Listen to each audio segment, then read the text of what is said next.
Ladies and gentlemen, the third panel today is entitled Singaporeans Living Longer, Asset or Liability.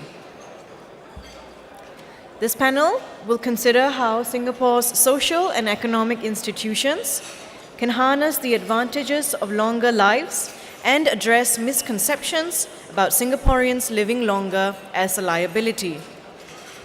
Moderating this panel is Associate Professor Corinne Ghoh, Co-Director of the Next Age Institute at the National University of Singapore. I will now hand over to Professor Ghoh to introduce the panel and the speakers. Professor Ghoh. Thank you. Good afternoon, everyone. Good to see you guys standing around, walking, and taking a little short break. Please settle down, and we will begin the session, the panel session. Right. This morning, till now, I'm sure you have been hearing or listening intensely to the lectures, the presentations, and gathered a lot of knowledge regard to aging population, the statistics, and the human side of it, the human capital dividend, that we have to look at it, the discrimination against older workers, issues on aging in place, community support, and so on and so forth. And from the DPM's dialogue, I'm sure by now you are very clear about Singapore's policies on aging, how the government has paved the way on policies and systems and structures to move forward. But then, if you have heard DPM said, after his narration about the policy structures, he said, we have to ask ourselves, what is our individual approach to life? So we are bringing that macro issues now to the micro issues. So what is our approach to life? Now, for all of you who have heard all the lectures today, if I were to ask you to now think deeply to yourself, what is aging? What does aging mean to you? Use one word to describe it. Okay, I give you 5 seconds. One word, don't think too hard. One word to describe. What does aging mean to you? 5, 4, 3, 2, 1. Okay. I would not ask you to tell me what is that one word, but I would like to believe that having sat through the morning's and afternoon session, I think you would possibly perhaps reframe, a negative picture maybe to a more positive one.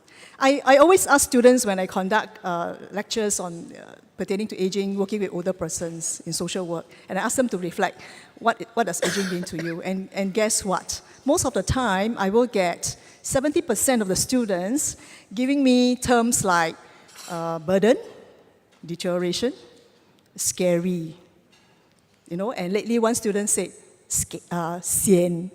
So I asked the student, what do you mean by sian? Sian means stagnant, boring, plateauing.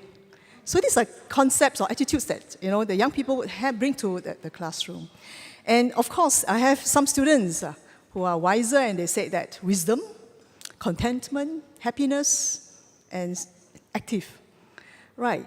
So then, this brings us to this very important panel session today, which is the last but certainly not the least. This panel session is titled Singaporeans Living Longer, Asset or Liability.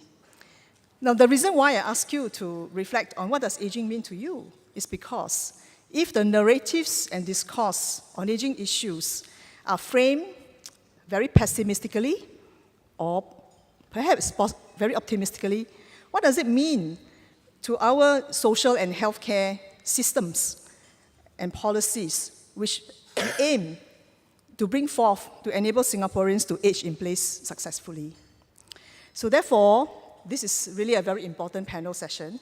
We aim to assess how our current social and health and economic institutions and policies can be better enhanced to help harness the upside of Singapore's longevity revolution.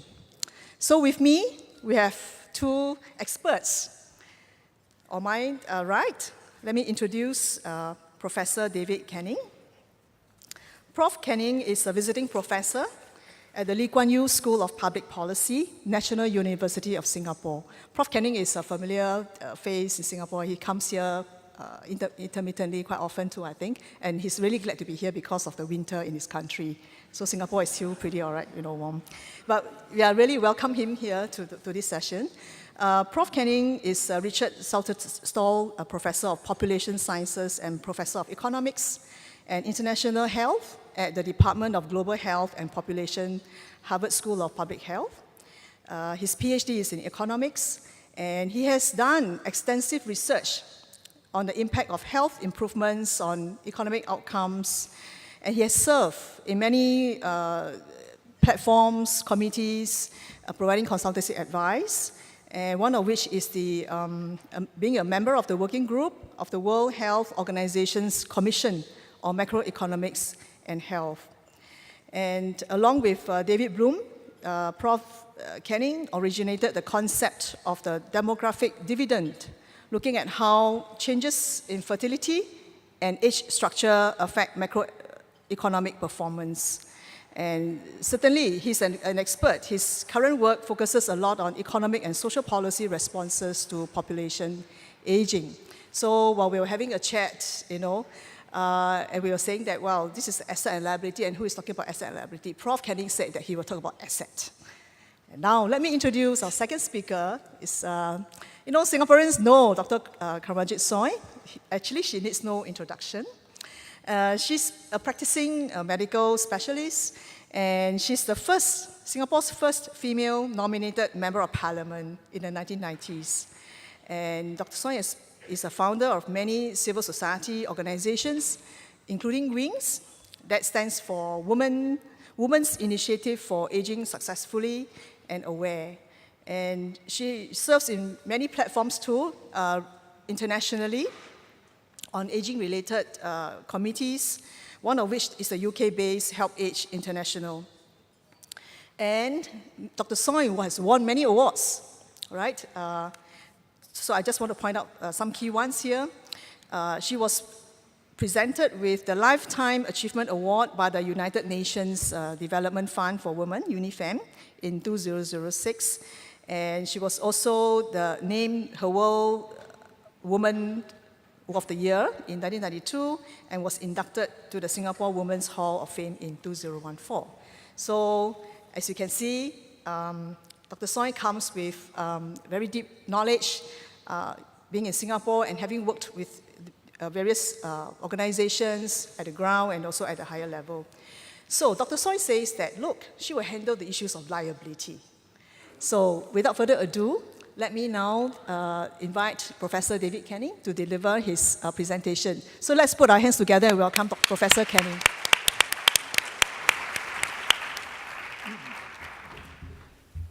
Thank you very much. I'd like to start by just saying a few words about my background and why I'm here. I started out my academic career as a game theorist, working on issues of rationality and human behavior. But in my 30s, I attended a talk, actually at a session very like this one, where I heard someone speak, and what they said actually changed my life, because what they said is, the big question in the world is why some countries are rich and some countries are poor. It's the enormous income gaps between countries that is a really big question in economics, and that's the thing we have to understand. And that led me to go into economic development. It led me into empirical work. And about 20 years ago, I worked with a colleague, David Bloom, and we worked on a book on the Asian economic miracle. And the question there was, why was Asia so successful? Why had Asia gone in one generation from extreme poverty to wealth? And the answer we found empirically was that it was really fundamentally caused by two things. One is health, improvements in childhood health that led to better cognitive and physical development, and demographics, moving towards low fertility, more female labor market participation, more investment in children, and that these are the two key drivers of the takeoff.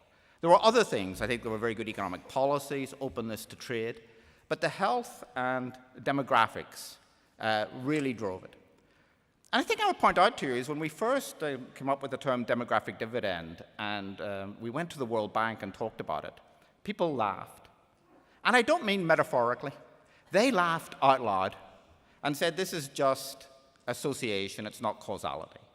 And I think my academic career since then has been focusing on proving that these mechanisms are real and causal. I would say, if there are any investors in the room, I've just come here from Tanzania, and I think Africa is now poised for takeoff. It's poised for a demographic dividend. There have been enormous health improvements in children. Fertility is falling. Women with high school education in Africa are now at replacement fertility. Africa is poised for a takeoff. You don't see it yet in the macroeconomic data, but you see it at the household level. And I think Africa is now exactly where Asia was in the 1970s and 80s. It's poised for growth. However, this conference is really about the other end of the demographic transition. This conference is about aging. And I would say there's an unfortunate definitional issue about dependency rates. I think children are dependents. Someone has to look after them. But I think calling old people dependents is really a mistake. They can be dependents. You can organize your society so that the old are dependent. But you don't have to. If people save for retirement and have their own resources, there is no need to think of them as dependent. And in fact, the other big cause of the Asian economic miracle was savings and investment. And those savings were generated by people saving for retirement. Saving for retirement is another incredibly important source of economic growth. And so I think it's a mistake to think of the elderly as dependents.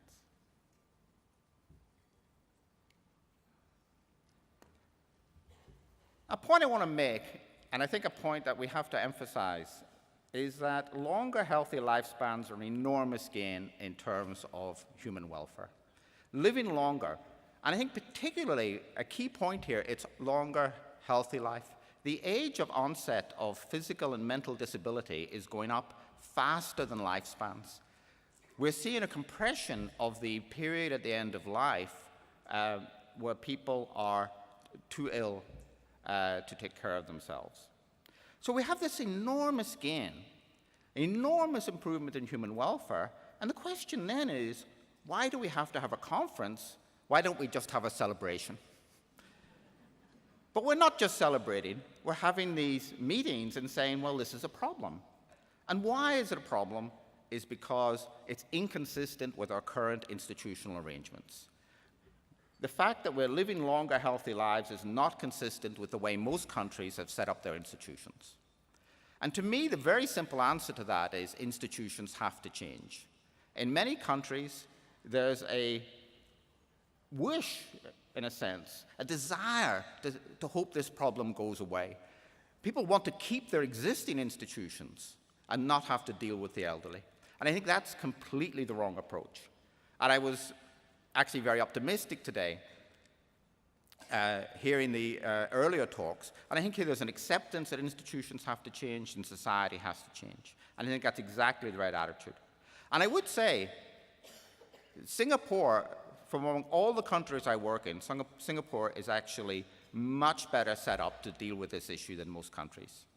I think that many countries have locked themselves into pay-as-you-go systems, into transfer systems that make the old dependent, and are having to live with the consequences of that. And Singapore, I think, has had a lot of foresight in terms of policy and hasn't done that.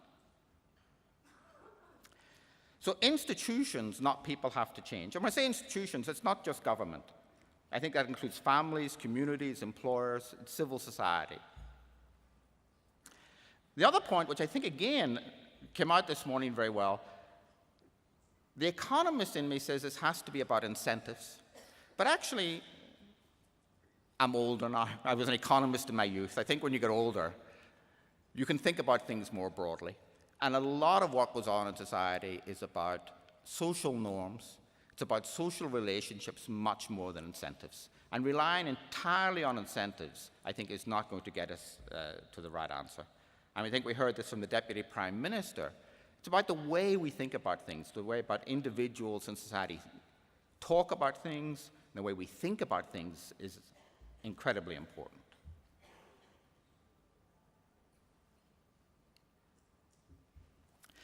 So, one thing I want to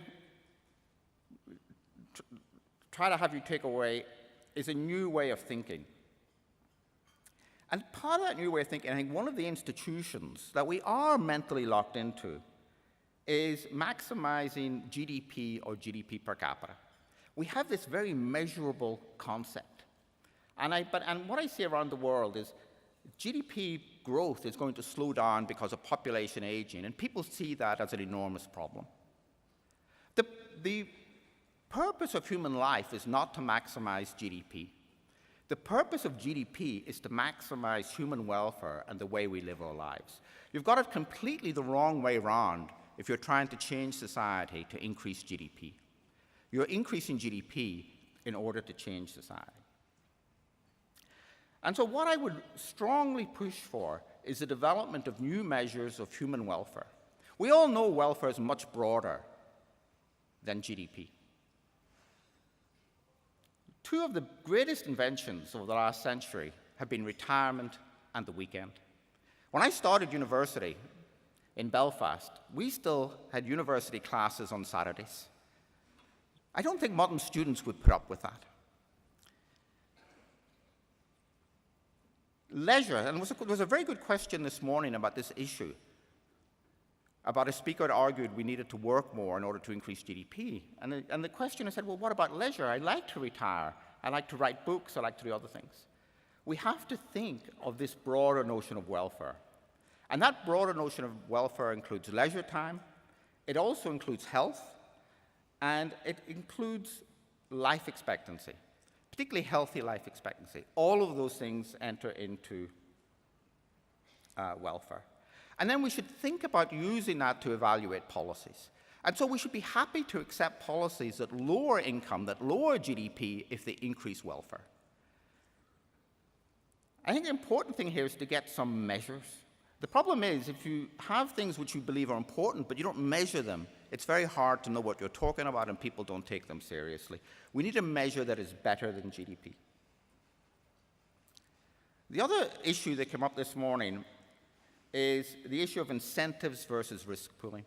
Is that we need incentives to get people to work hard and to do the right thing, but we need risk pooling because a life with high incentives gives enormous risk. And these two things are in conflict. The more you pool risks, the less what you do matters for your outcome, the more sharing there is. But we have to have both. If you go to the circus and you see the trapeze artist flying through the air, jumping from one hoop to another, if you go to the circus and you take away the safety net, that trapeze artist will try harder. They will grab on tighter, and they will be more frightened, and they will work much harder. But they will still sometimes fall. And if we have a society that is only incentive and no sharing and no risk pooling, when people fall, it will be disastrous. We have to have a safety net. But there's a trade-off. I'll talk briefly about this issue. China recently introduced health insurance and pensions. I think these policies will slow down economic growth in China. One reason for the rapid growth is people are working hard and saving a lot because they're very frightened of being sick in old age. Growth will slow down, but we think there's an enormous increase in welfare from this. I'll also talk about the issues around increasing fertility. We heard this morning about increasing fertility as a policy option, and the Deputy Prime Minister talked about this as a policy option. And I'll also talk a bit about welfare inequality, because once we have this broader notion of welfare, I think we should move away from income inequality as an issue towards welfare inequality. So if we're going to measure welfare, what should be in it? What I'm going to argue for is that it should include life expectancy, it should include consumption, it should include health, and it should include leisure. I think a real notion of welfare would also include happiness, social networks, children, inequality, the environment. The problem is, if you want a complete measure, we're never going to get it. It's too difficult. I think we have to start with a simple measure that captures some things that are objectively measurable. GDP is only about market activities, the demand for traded goods and services where we have prices, but it's incredibly misleading if we use it as a policy goal. There are many things that will increase GDP but lower welfare. And I'll just give you one example. If we were to make everyone work every weekend in Singapore, GDP would go up. But people would not be happy.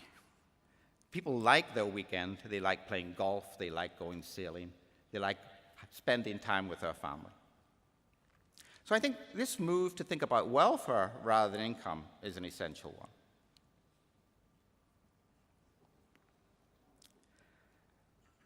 If we want to measure welfare, we have to reduce all these dimensions to one number. We want one aggregate number measuring human welfare. And this graph shows the value of life by income quintile in the United States. Rich people are willing to spend more on life. They will spend more to avoid a risk of death. Does this mean that as a society, we should value the lives of rich people more? I actually think that's not the case. This is really an exchange rate. It's a rate at which people will give up money to buy health. But an exchange rate goes two ways. You can work out the rate of exchange for the Singaporean for the US dollar is about 0.7. But you can also go the other way. The rate of exchange for the US dollar for the Singaporean one is about 1.42. Those are both equally good ways of thinking of an exchange rate.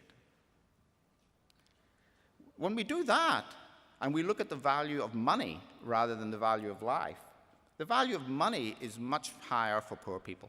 Poor people really value money in terms of life years. To say I would pay a lot for life means I don't value money very much. So this is normalized by the US average income, which is about $27,000 a year. And what you see is that even people, the value of a life lived with much lower income is actually quite high. It's very curved. Though some of you may earn more than $27,000 a year, there may be one or two of you in this room who are high income earners. And what does this mean for you? Actually, up to $1 million a year, the value of a year lived at $1 million is about 3 times that of $27,000. The value of extra money is not actually incredibly high. And that's because those very rich people are very willing to pay for increases in life, which is another way of saying they're not willing to pay very much for money.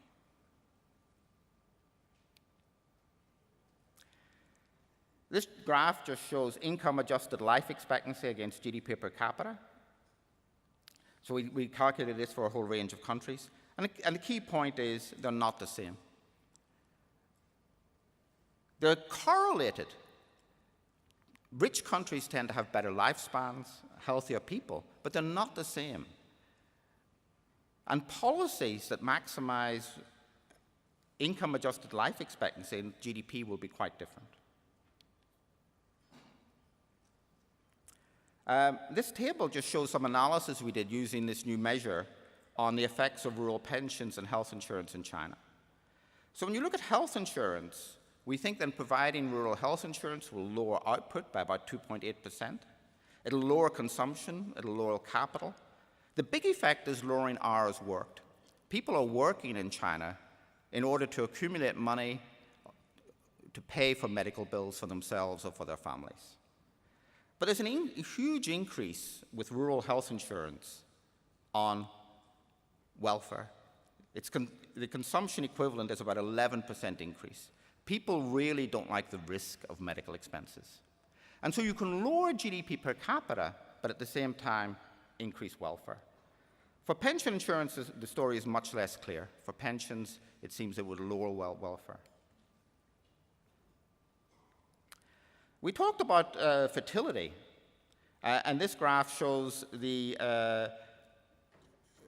China recently relaxed the one-child policy so that families can have 2 children.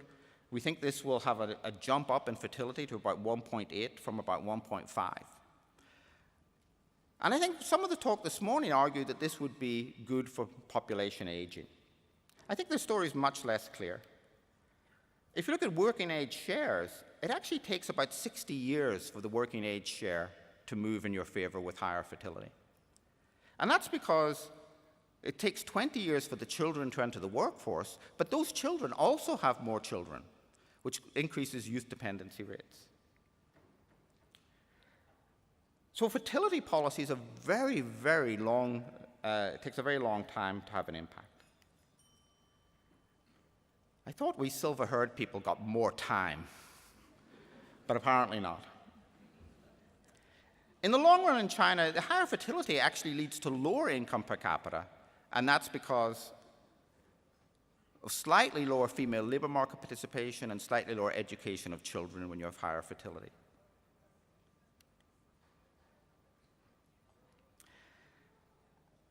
I'd like to end by talking a little bit about inequality.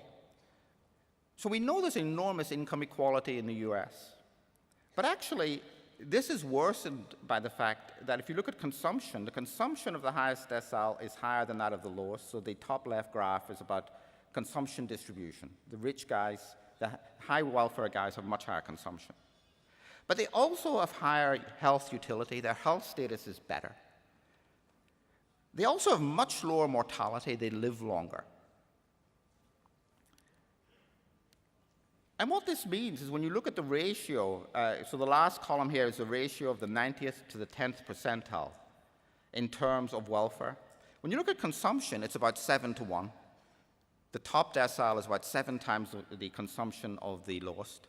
But when you look at welfare, it's about 20 times. And that's because the highest decile is much healthier and has much lower mortality. And I think that when we think about this welfare measure, it actually brings home this notion that societies can be very unequal. And inequality is much bigger than we think because of this correlation between good health, longevity, and income.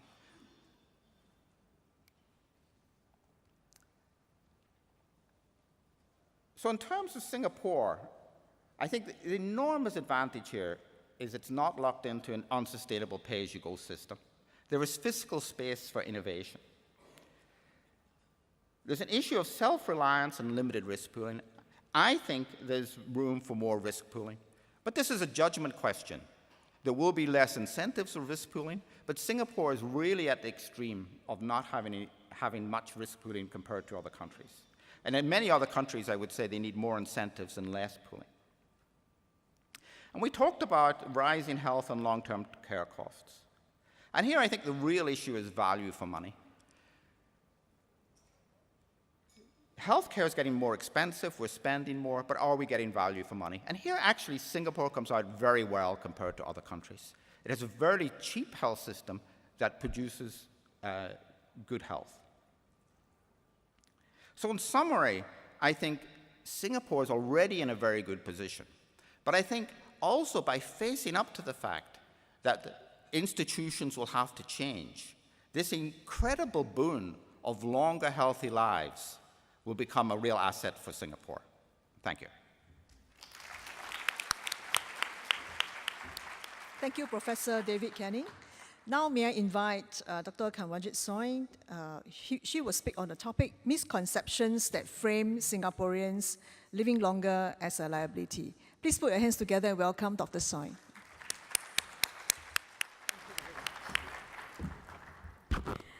Good afternoon, distinguished guests, ladies and gentlemen. I'm sorry, I'm a bit under the weather, so my voice is a little bit hoarse.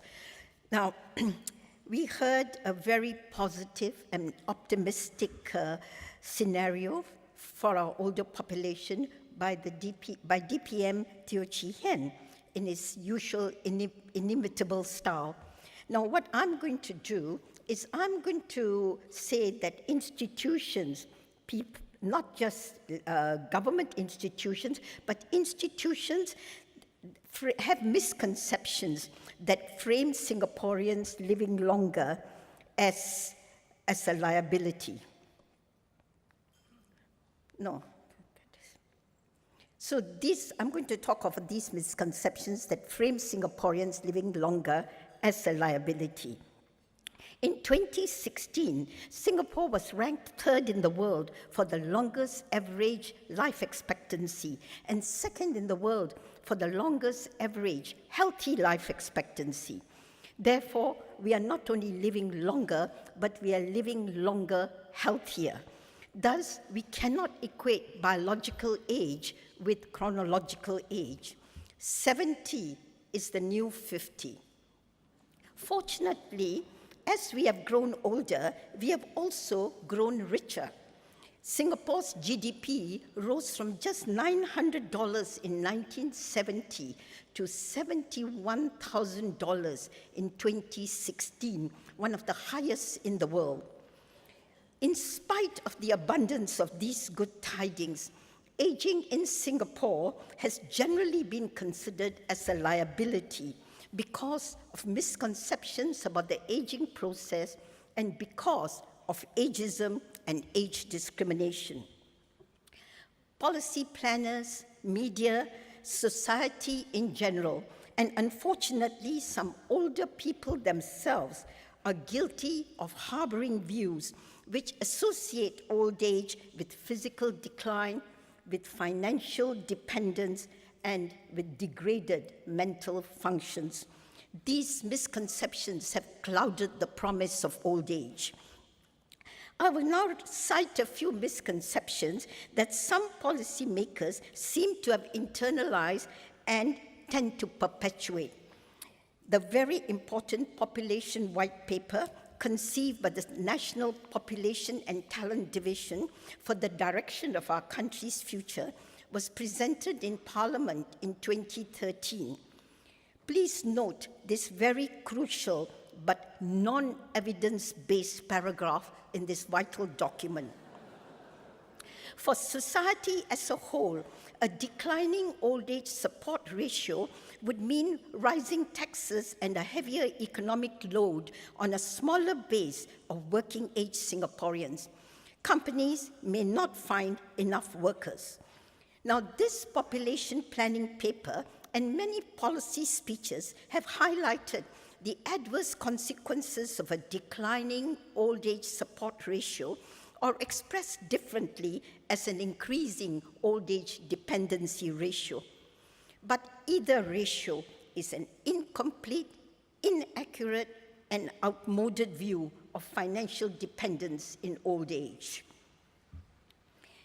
The old age support ratio indicates the number of working age people on the right side, 20 to 64 in the population, available to support one older person aged 65 or above.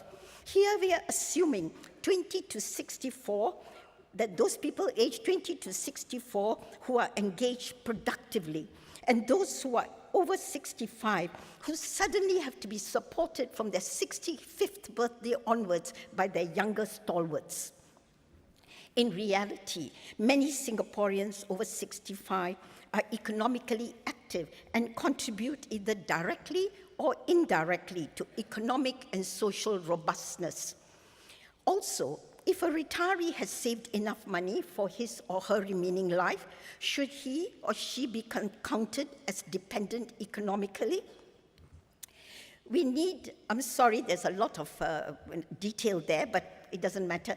We need alternative measures to reflect the true economic dependency of the elderly. One such measure is a savings-adjusted old age support ratio that requires an adjustment for savings available to the elderly, and that presents a much more favorable old age support ratio. Or if you put the age of those who have to be supported, as was mentioned by an earlier speaker, as over 70, the old age support ratio becomes much more favorable. Also, with lower birth rates, total dependency ratio has gone down, but we hardly ever hear this fact being articulated. We only hear of old age dependency ratio, which is but one part of the total dependency ratio. To make matters worse, the same cutoff age of 65 is used to operationalize old age dependency ratio even for 2030. There is no recognition of the cohort effects of better health and longer working lives of people in 2030. It is often assumed that the experience of the present can be extrapolated into the future.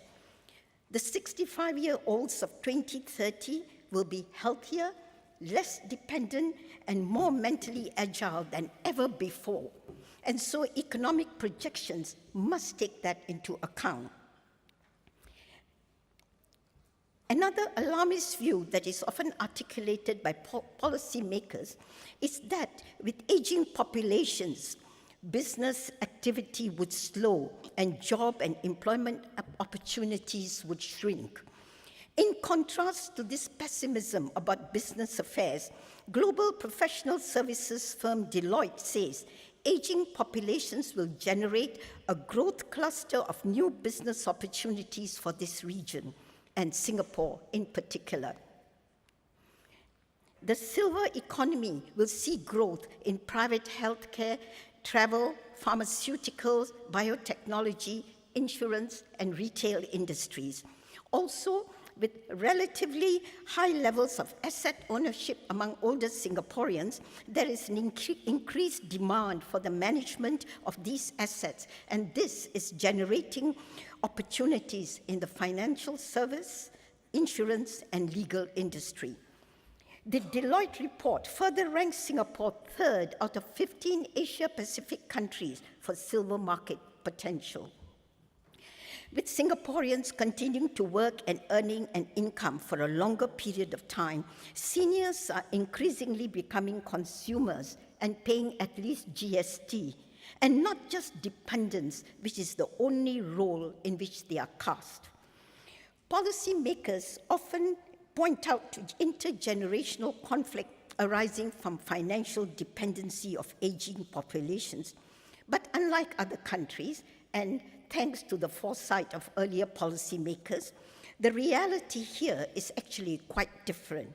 The CPF system encourages self-reliance by making each individual responsible for his or her own retirement needs, rather than burdening future generations with ever-increasing taxes and thus minimizing potential intergenerational stresses, as outlined by Professor Canning.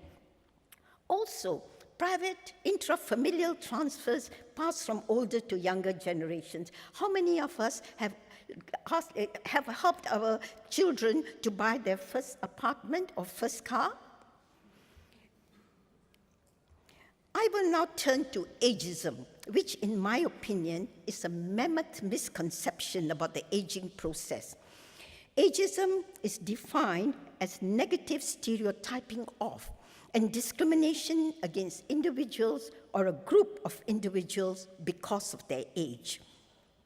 Misperceptions regarding the ability, motivation, and cognitive states of older persons abound among society and policymakers. Where cognition is concerned, and this has been pointed out before, research shows that psychological functions do not decline gradually in the healthy elderly person. Instead, they plateau until a late age. This is due to improvement in crystallized intelligence as we grow older. This type of intelligence refers to the usage of accumulated knowledge and experience in decision-making at older ages. Now, I will point to some links between age discrimination and policies in Singapore and how they tend to convert Singaporeans from assets to liabilities. We are all well aware that Singapore is not a welfare state. Social spending in Singapore only amounts to 5.5% of GDP. In China, it is 8%, and an average of 21% in other OECD countries. The social safety net in Singapore is built on the key principles of self-reliance and family as the two most important lines of support. Policymakers and the government have drilled this concept of self-reliance into our psyche, and many older people want to continue to work, but the presence of ageism and age discrimination has trapped older Singaporeans between a rock and a hard place where employment is concerned.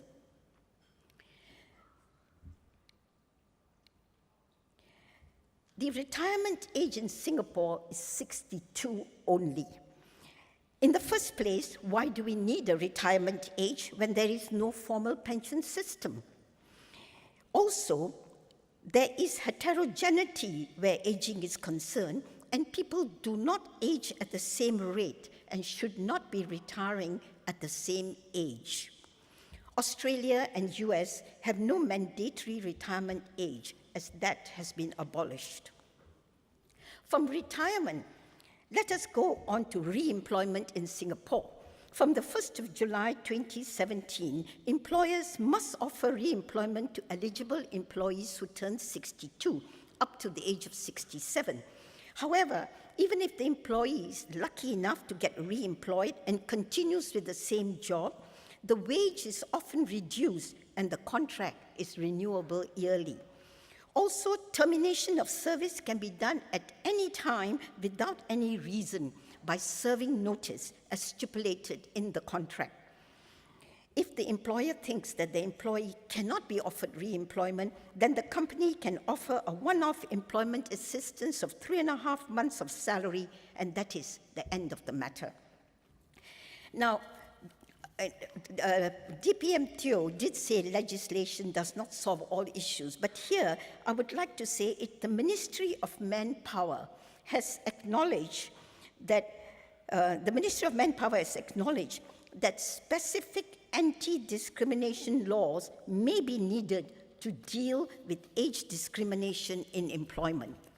However, companies argue that too much government protection is bad for business, but the Ministry of Manpower has countered with this argument. The global competitiveness of places with anti-discrimination laws remains relatively stable, and countries like US, Britain, Germany, Hong Kong, Japan have been cited. Yet, the government is not willing to pass legislation to make re-employment compulsory till 67. On the other side of the coin, older people are still expected to be self-reliant.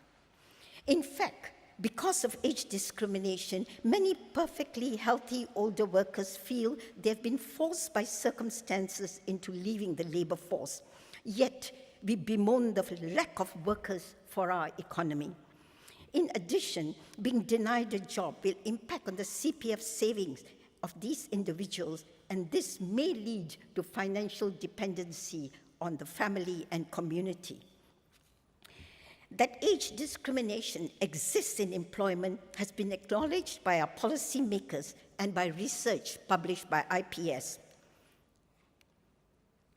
If you can read what is written on the right side, in 2014, Madam Halima Yaakob, then the Speaker of Parliament and now our President, had this to say: "We are still very much an ageist society. Sometimes people may not even know they are being ageist.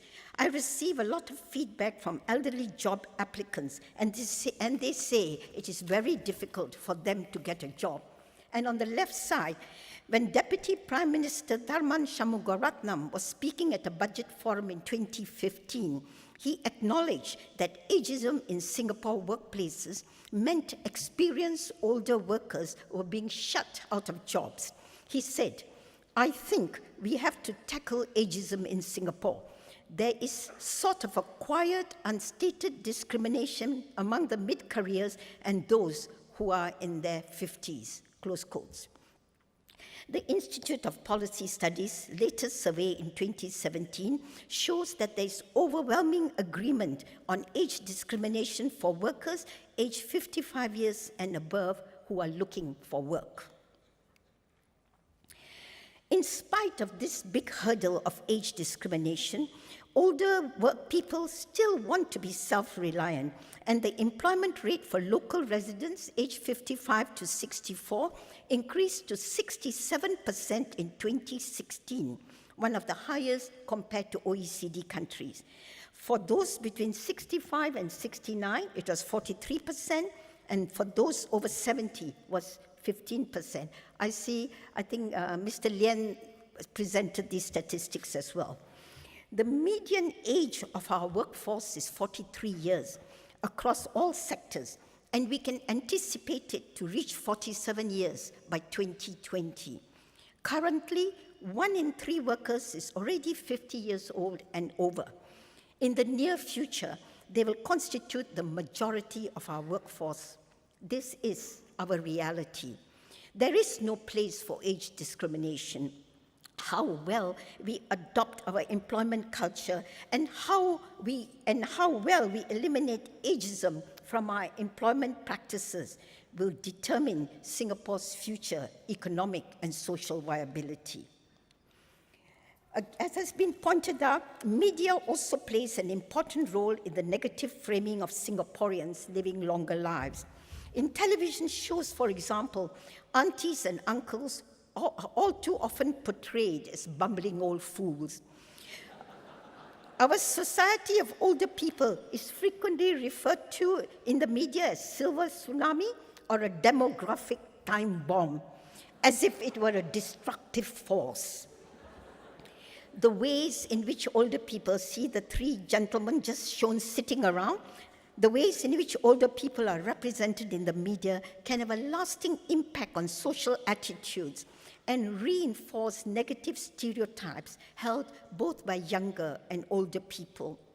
Sadly, these become self-fulfilling prophecies for older people and impact on older people's confidence and quality of life. The biggest problem for many older people is ageism rather than the process of aging itself. Let me now cite an example when ignorance about ageism is not bliss. In 2016, the government unveiled its $3 billion action plan for successful aging, and that is the front cover.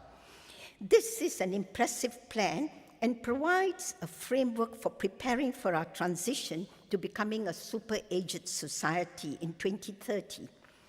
But without a good hard look at the effects of ageism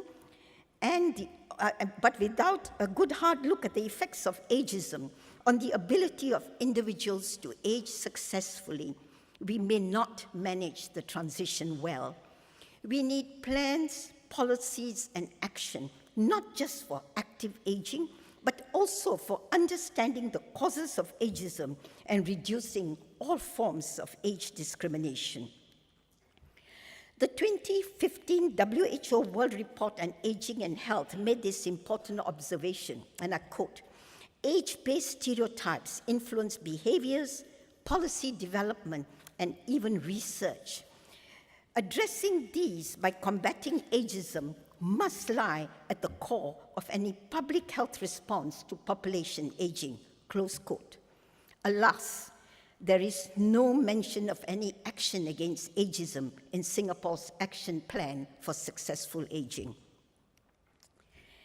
While aging is a dynamic process and is changing all the time, there is a structural lag of many years between the practice of public policy and the lived experiences of older people. Because of the stereotyping of older people as part of the past, we are often overlooked in society's plans for the future.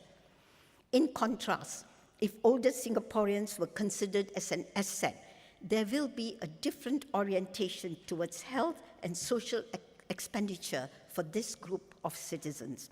I have 5 seconds left. Now I will use that to end by thanking IPS, Mr. Janadas Devan, Dr. Gillian Ghoh, and Mr. Christopher Gee for inviting me here to share some of my thoughts. Thank you very much.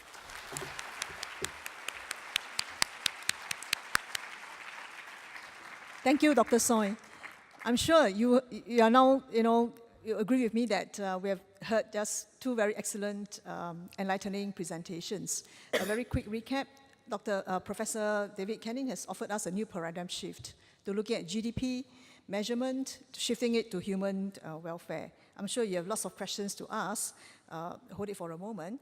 And Dr. Soin has also triggered our thoughts about redefining OH support, dependency, of course, ageism, not just talking about it, what actions ought to be taken, as well as the conception about new opportunities in the field. So now I shall open questions to the audience. Please introduce yourself. You can put up your hand and give your comments and also ask for clarifications if you need to. Yes, the gentleman there.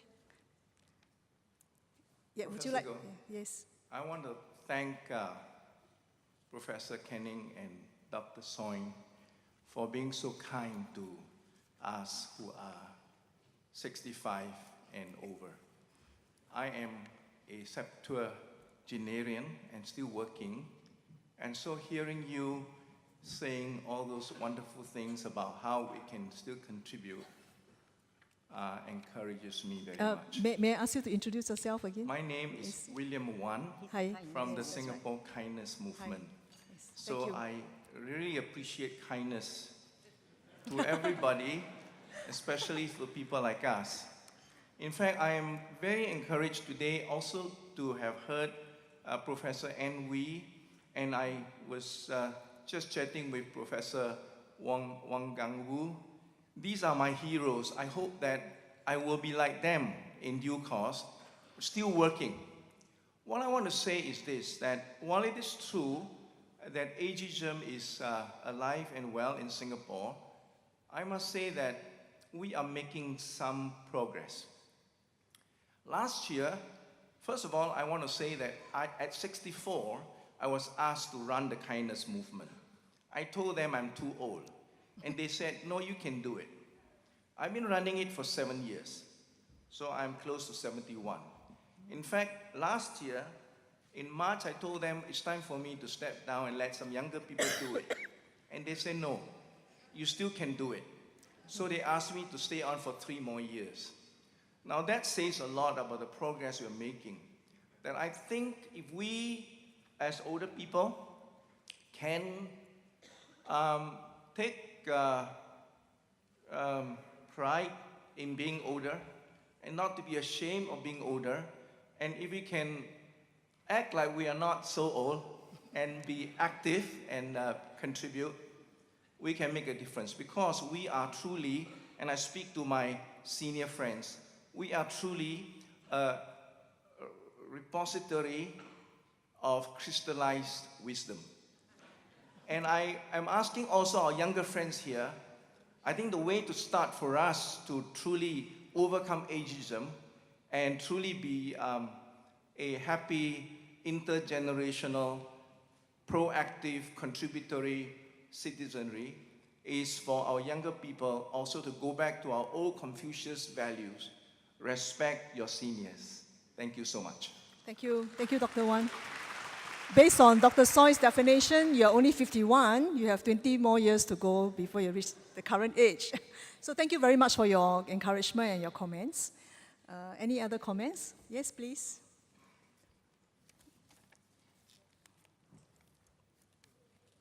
Hi. Okay, where's the lady? I can't see you.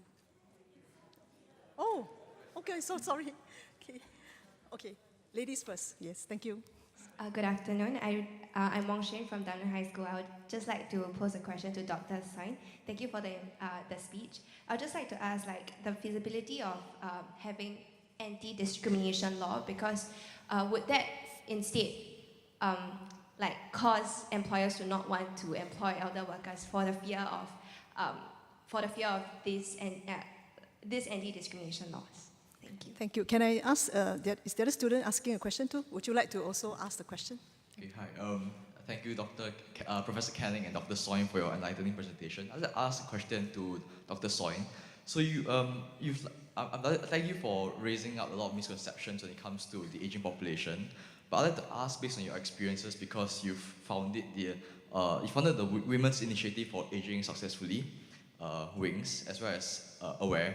So, as a representative of the civil society organizations in Singapore, how do you think their role can be amplified in Singapore, especially considering that based on the IPS survey, many Singaporeans actually see that second in line to family support would be government support instead of community support.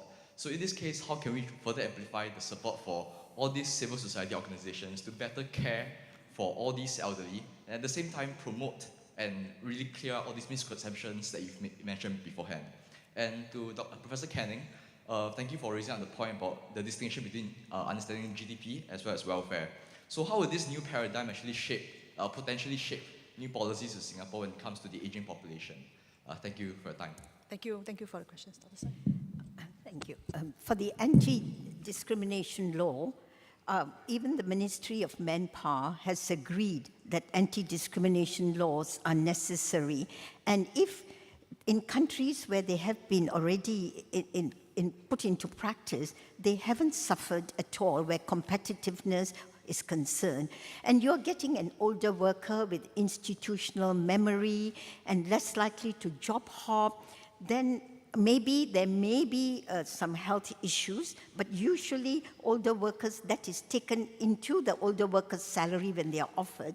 So I don't see how, right now they have to offer re-employment anyway, but they don't because they say, well, you're not, we don't need you. But if it is compulsory, they will have to go through the motion. And if it's really unsuitable, I'm sure they can give that reason to the employee or to the Ministry of Manpower. Secondly, the second question about whether civil society needs to lend in a bigger hand, we obviously, as the theme of this conference is together, we obviously have to do it together. But I think I'm also of the belief that, of course, civil society can do more, families can do more, individuals, but I think the government has to pitch in a little bit more. One, we have become so much more wealthier, and people are our only assets. And we must stop worrying about, we will run out of money, the Singapore will no longer exist. We are not the only society in the world with Singaporeans living longer lives. For all we know, in another few years, there may be some aging things that will make people live even longer. So we are landed with the fact that we are going to live with Singaporeans with longer working lives. So let us make it work. So I don't know whether that answers the young man's question. Of course, civil society can do more, but how much can civil society do? Because it's a bit fragmented and works in its own little domain. But I think the government can set more examples and do more, especially in the care of health, where we have seen earlier by Dr. Paul Tambaya that 50% of the burden falls on either the patient or the family or the employer. So that is one of the highest, I think, in East Asia. We need to reduce that burden a little bit. Thank you, Dr. Soin. Yes, thank you. I'd like to just actually start by saying it was a real pleasure and an education to listen to Dr. Soin speak. I spoke about the general concept of the need for institutional change. And I think she much more clearly made the point that in order to have institutional change, some people need to be prodded. And I thought she was doing a very good job of prodding people quite hard. Institutional change sounds quite anemic, but it's actually a very difficult process. Institutions don't want to change. They'd rather sit the way they are. Change is hard, and it needs constant prodding. On the question about changing from GDP to a welfare measure and how this affects policies, I'll give just one example of that where I think it's very clear. Aging populations will mean there are many older people, and those will be an increase in healthcare costs. And that's often seen as a burden, is that increase in healthcare cost may have to be financed by taxes, or it's financed by saving or by families. Someone has to pay for it. The health spending goes into GDP. that health spending goes into GDP and is counted in GDP per capita, independent of whether it produces health or not. I think in many countries, there's a lot of health spending that does not produce health. And the United States is actually a prime example of that. But it goes into GDP. The real question about healthcare, I think, is not how much it costs and who pays. Those are important questions. The real question is, are you producing health with the money? Are you spending money and are you getting something from that, which is improvements in health, that's improvements on longevity and the quality of people's lives? And measuring, are we producing health with our healthcare spending is the fundamental question. If we are, then we can talk about who should pay for it and what's the right organization of that. If you're not producing health with your health spending, then you shouldn't be doing it.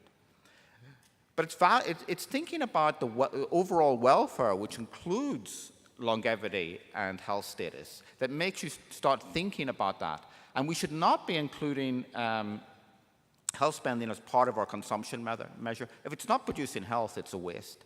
The value of health spending is the health it produces, not the spending. Thank you.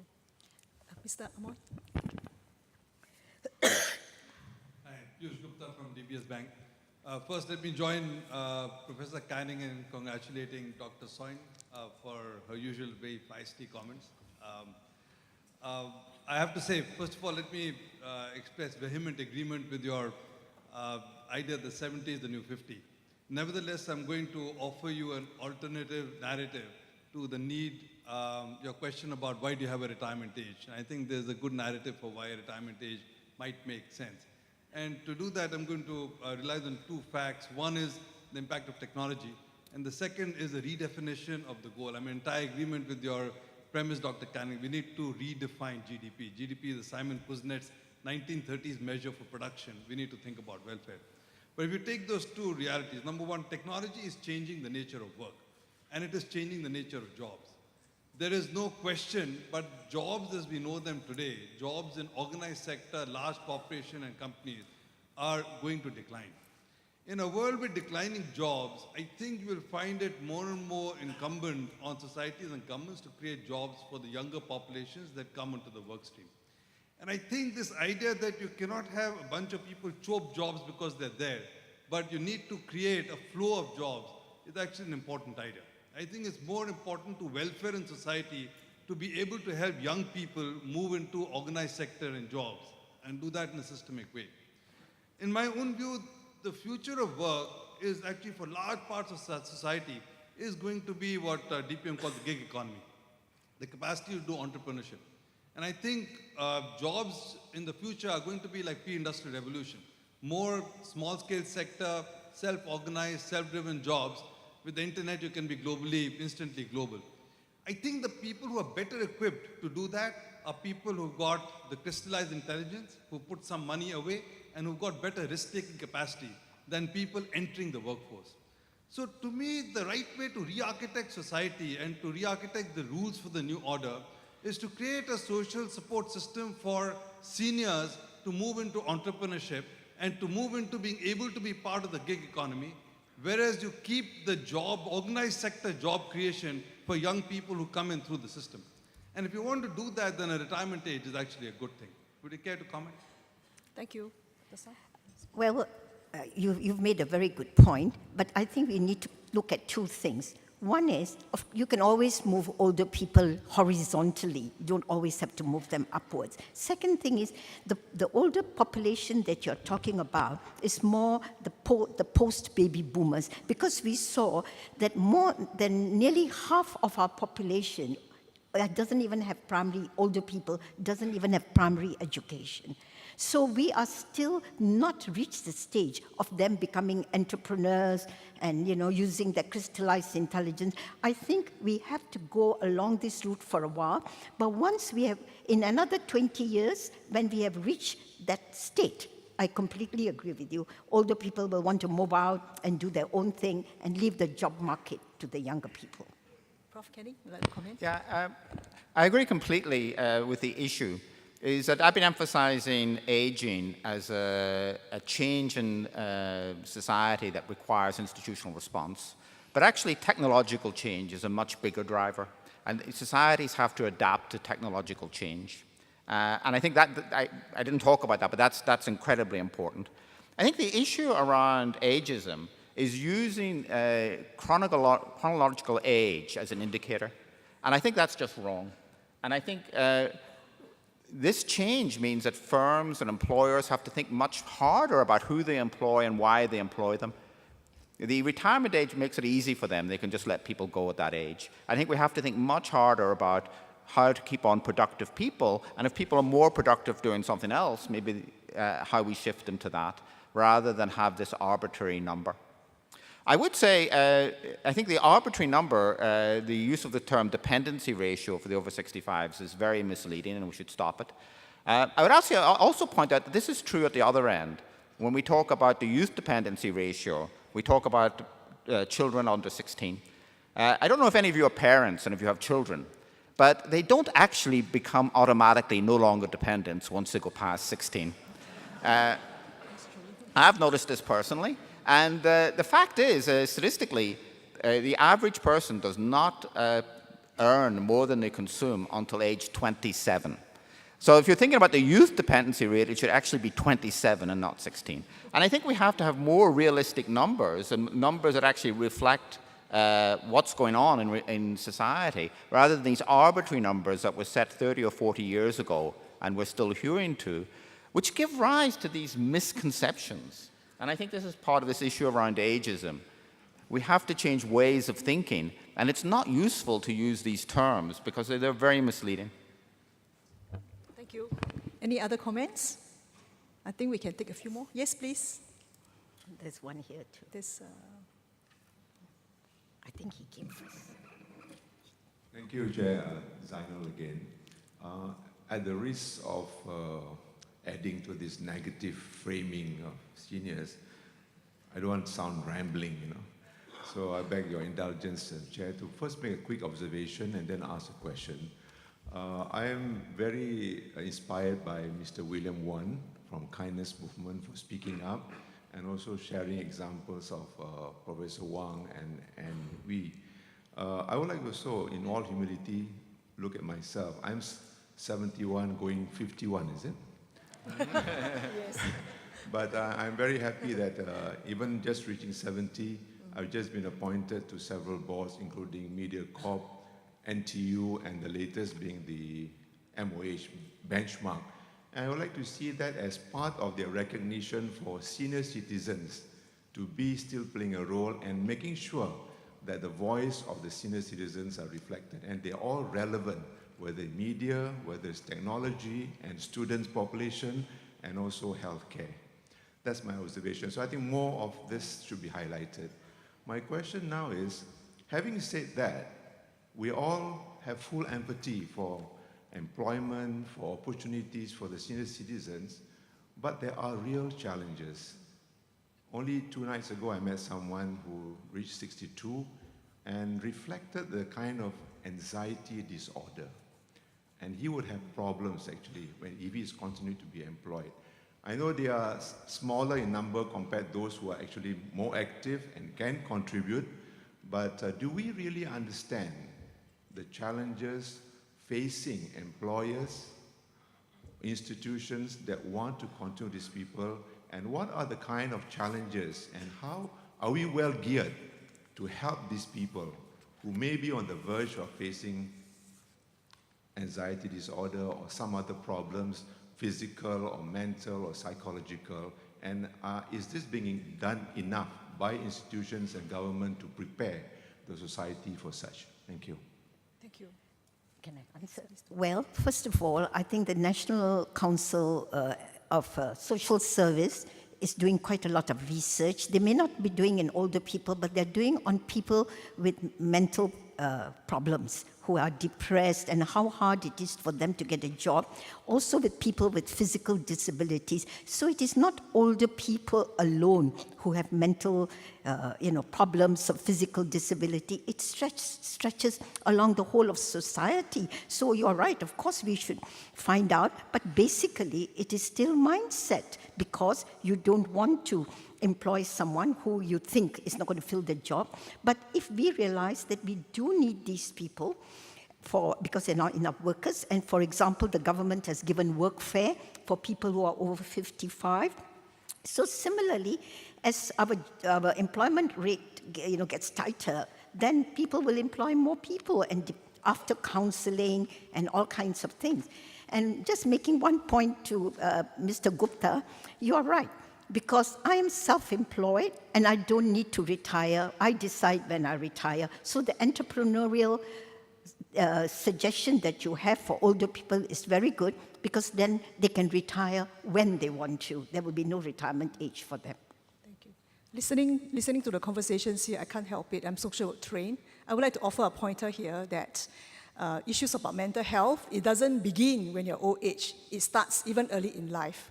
So I think the point here is that if we want to deal with mental health issues, we have to start in the earliest life stage of life, to get it right. So that when you grow old and when you're at a later age, you're fine because you know how to manage your life despite the limitations. Thank you very much. Any comments from Prof. Kenny?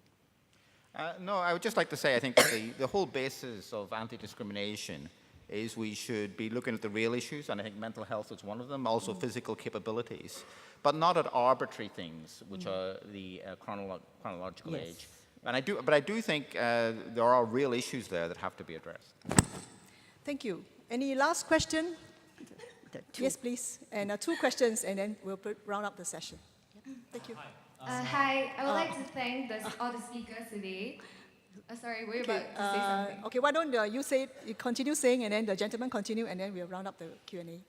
Sorry. Go ahead. Hi, I would like to thank all the speakers for their wonderful insights today. I'm Sin Yi from River Valley High School, and after listening to the speeches today, I realized that there is a sort of contradiction in the type of narrative that we want to portray the senior citizens in our society. Because from today's speeches, I hear 2 main lines of reasoning. On one hand, we want to portray the senior citizens as self-reliant. We want to dispel the stereotypes that media portrays of these elderly citizens. We want to accord them the respect that they need. But then on the other hand again, we realize that we have an aging population, and this necessarily entails like an increase in social spending and like the welfare that we need to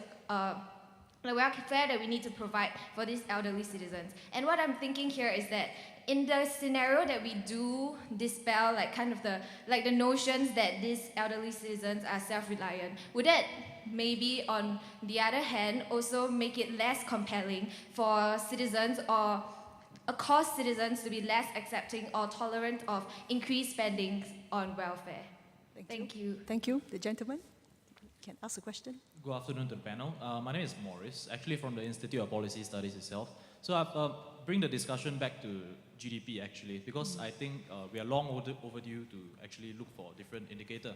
A lot of people have recent years, they've mentioned things like your gross national income, gross national product. So it's quite interesting to hear from Professor Canning that he wants to look at welfare. So, but I'd like to actually point out, this GDP, I feel many policymakers use it as a proxy for job growth, which arguably is one of the most important, it contributes to welfare in a sense. So if you look at the US in the 80s, wage growth has been stagnant for many US citizens since then. And human welfare since then has dropped tremendously. And their job market for the longest time has been very, very sluggish. So in a sense, do you think that it's very feasible to replace GDP with human welfare in the sense that even in your slides you mentioned at the cost of GDP, which would mean taking away jobs? So if you look 10, 20 years down the road, perhaps if there's less jobs, then welfare would drop. So is it really that feasible to use human welfare rather than a purely coal number, which I feel is also very cold, but no one has really seemed to propose a proper alternative. And to Dr. Soin, I agree that the dependency ratio is actually outdated, but in a sense, would it be that the ages of 16 to 64 is actually used as a policy tool, as a cutoff? So in that sense, dependency ratio does make sense, because at the age of 65, you suddenly qualify for a lot more subsidies. So at the end of it, what really matters is how much tax you pay versus how much benefits you get. So in a sense, if policymakers continue to use this age as a qualifier for whether you qualify for more subsidies or not, then the dependency ratio makes total sense, and the number of 2.1 by 2030 is really still a cause for concern because you simply qualify for more benefits in the sense. Would you agree with that, perhaps? You want David? You speak. Yeah, so actually, let me just address both questions. On the first question, actually, there was a very important word there, I think, respect. And I didn't put respect in my welfare measure. And I think it's very difficult to do that. But that actually is one of the things that people really value. On this issue of self-reliance versus taking care of the elderly, what I'm really advocating is a system where the people save for their own retirement. And I think if people save for their own retirement, which already is happening in Singapore, there is, the old are not really dependents. In fact, the old are then spending their savings. They're employing the young to look after them. It's the young who are dependent on the old. But even with that system, there is risk. The big issue, I think, is, and the Deputy Prime Minister talked about this, is moving towards some risk pooling. You might run out of savings because you live too long. You might have very large medical expenditures. So I'm not talking about that the average person is getting paid their pension by young people. What I'm talking about is the need for some risk sharing to really get rid of these very bad outcomes. Those are really hurting welfare. And so when I look at my welfare measure, these small number of bad outcomes really can affect welfare. Because not only do those people get affected by it, but people worry about it. The old worry about these bad outcomes. So I'm not talking about a system of moving to taking care of old people completely. The average old person will pay for themselves. It's really to mitigate risk. On the issue of GDP, I think that it is a poor indicator, and we do have this issue, particularly in the United States, of 3 decades without wage growth despite rapidly rising GDP and incredible increases in inequality. And this emphasizes, I think, that GDP is not a good welfare measure. I think the problem is coming up with an alternative. But I think we have to. And I think we have to come up with an alternative so that we can talk sensibly about how the country is doing. And we fall back on GDP because it's measured. So we have to be willing to have some imperfection in that measure. But I think if we're willing to do that, it can be very informative. And it will start people thinking about the government's and society's deliverance of issues around health and risk avoidance, as well as economic growth. Thank you. Well, first, I'd like to answer the young lady's question. First of all, what you consider as increased spending for older people, if you're looking at MediShield Life and you're looking at the other thing, it's not the government that is spending more money, it's risk pooling among the population. So you don't have to worry that it is, the social spending in Singapore is only 5.5%. And so when you risk pool, which as Professor Canning has been saying over and over again, we are helping each other. Those of us who are well are paying for those who are not so well. So that is a risk pooling. So please remember, it is not money coming from the government or from the taxes of younger people. It's us sharing. A young child can be born with a congenital abnormality, and then the older people who have been paying all this time into MediShield Life will be subsidizing that child's treatment. The next thing is to this young man, well, first of all, why do you want to use a ratio which, can you not plan that older people are assets, all right? We need to utilize them as much as we can, make sure their health remains good. You mean to say just to know that ratio is going to fall from 8 to 2 is going to make us take more action? It's alarmist. I think what governments, communities, everyone has to do, and as we said together, is make sure that the health of most people is looked after, especially the health of older people. Because the longer we can keep them healthy, they're more likely to die suddenly without having long, after a long, healthy life, to die suddenly, rather than, lying down in hospitals and nursing. And this is why some of these ageist policies are bad, because older people internalize, and they say, I'm not good for anything, don't spend money on me, I've got diabetes, I will just stay at home until they get kidney failure and gangrene. So if you want to use a ratio or a measurement, it must serve a purpose that is, if it doesn't serve a purpose, then I would rather not use it. Thank you, Dr. Soin.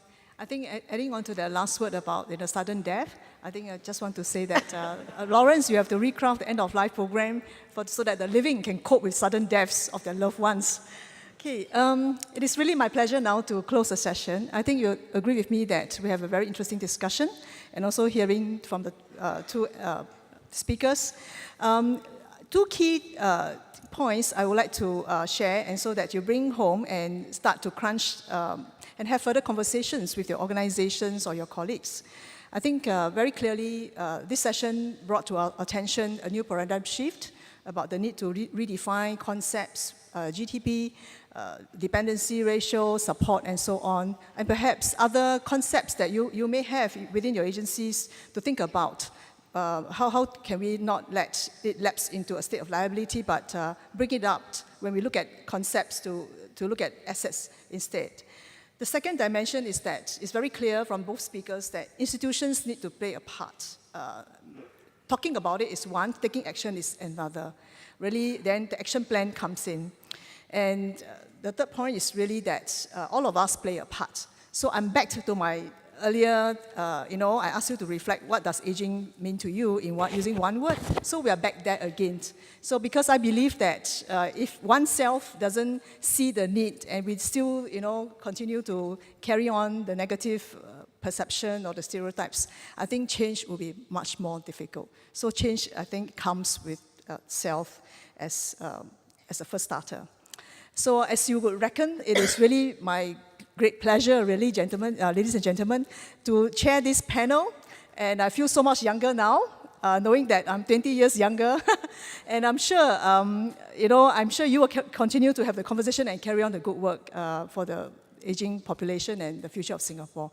With that, please join me in thanking Prof. David Canning and Dr. Kanwaljit Soin.